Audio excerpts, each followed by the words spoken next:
Hi YouTube, welcome back to Sovereign Hall, your latest new channel. We're growing fast, so please keep that growth going. Keep clicking the like and subscribe because it all helps. Today we're going to be talking about a request from one of our subscribers. Thank you, Dawn. I know you were really keen to know more about these when we met at a show. Basically, as promised, I said I would do a video. We're going to be talking about the Hollandia, the shipwreck. Now, for those of you that don't know about the Hollandia, basically it was a ship that had a tragic disaster.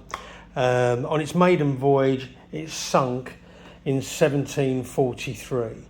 It literally had only just been built. It was brand spanking new.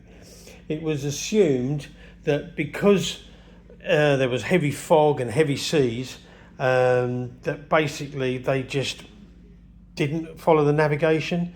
Nobody really knows, to be totally truthful. All we do know is that it struck Gunner's Rock and then eventually sunk because it filled with water.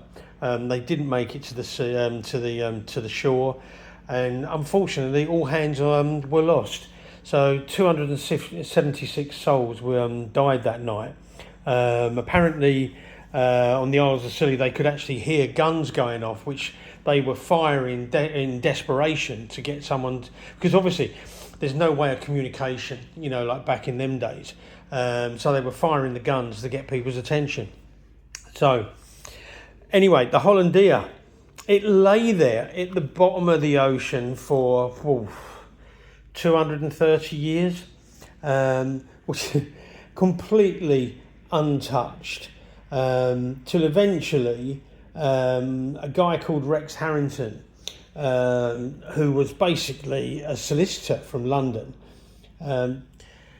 he was also a treasure hunter, and he'd heard the stories and he was eager to try out a new piece of equipment.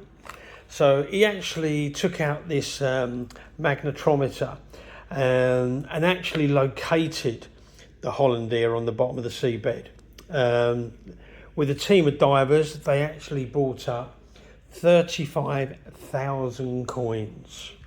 Just let that number sink in. 35,000 coins.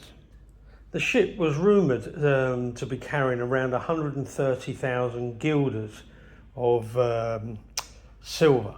Now, the reason they were carrying so much, just to actually relate that into today's terms, that's like carrying around about £1.5–2 million in today's money. So it's an incredible amount. But the reason they were carrying so much was because they were looking to trade for valuable spices and then bring them back. That was the whole point of their journey. I'm just going to take this out of here, and as you can see, I'm actually wearing a glove for a change. I mean, this is not something that I want to handle with my bare hands. So I'm just going to carefully remove this so you can actually get a good look at this coin.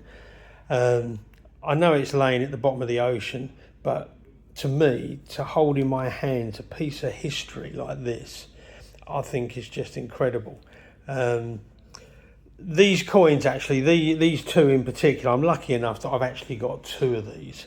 I'm actually going to be taking these up to London next week to have them graded.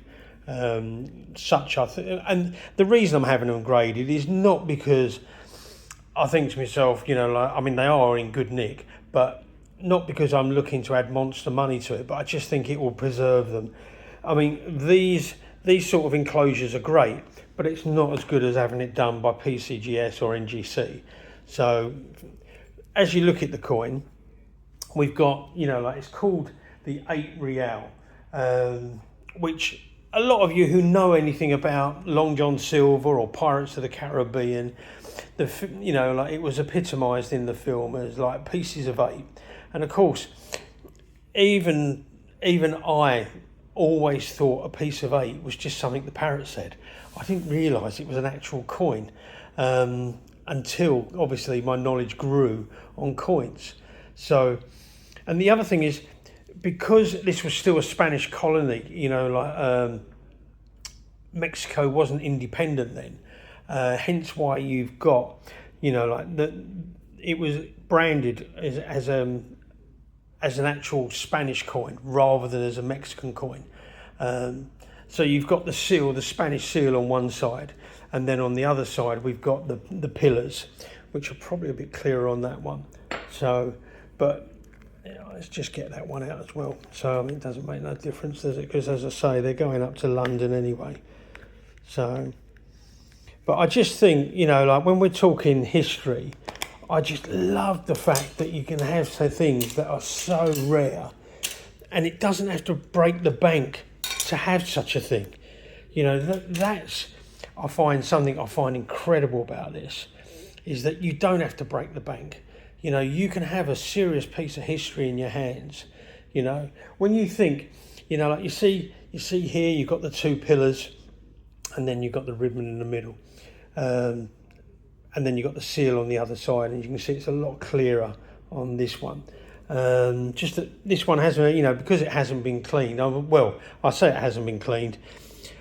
I haven't cleaned them, but apparently, according to all the things that I've read, they were cleaned when they brought them up from the bottom of the ocean. So, but I must admit, you look at that. I mean, it is in fantastic condition, absolutely fantastic condition. So, when you think 35,000 were raised, you know, and brought up to the surface, then, and these coins, believe it or not, these coins were the forerunner to American coins.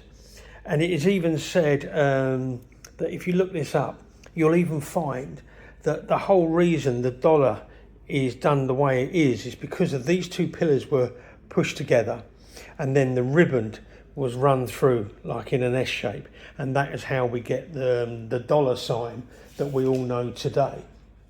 Now, eventually, Mexico got its independence, and the coin changed to the Libertad to show that they got their liberty, and also the fact that you'll notice now it says the Republic of Mexicana on the back, you know, like whereas before that isn't on there. It is all to do with Spain.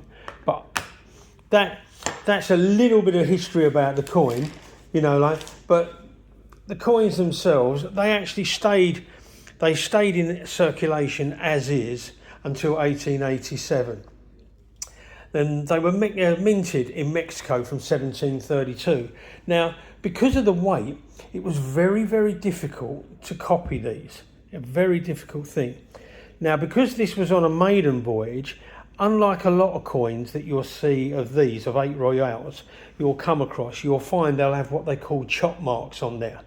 And chop marks were something that the commercial banks, sellers at the time, what they would do is they would put a tiny little stamp on it, and the reason they did that is that was to verify that it was silver and it could be trusted and it wasn't a copy. Right, to summarise, really, I mean, this is the actual advert that was placed in the Financial Times, you know, back in the mid-70s to sell these coins. This is a copy of the original advert. I love the way, look. Nations fought over them, pirates murdered for them.